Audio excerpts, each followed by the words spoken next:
So ato na po ning triman ning Aglalia odorata mga kamigsa. Kay tag-as na pod. Ato ning ibalik sa bilog na pod na porma.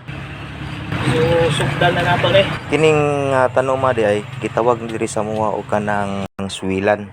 Pero kung tanawon ninyo sa Google, kung i-search ninyo, ang tinawag yun nga pangalan ani Aglalia odorata or Chinese perfume. Karon kay nanag-as naman ang mga sanga. So ato na po ni siyang triman kay para ibalik na po nato siya sa porma na bilog. Kay kini mo nga tanom, every 3 months yun ako ni gina-maintain og kanang trim kay kung mulagpas na mo ni siya, nya guwang na ang iyahang mga sanga.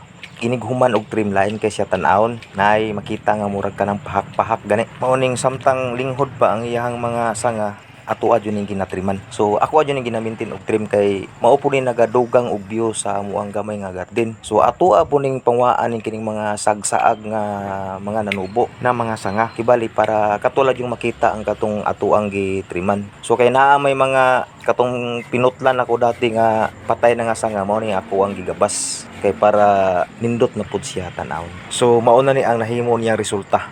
So nahuman na jud mga kamigs. So nabalik yun siya sa yang porma na bilog. Ug din na lang kutob amping.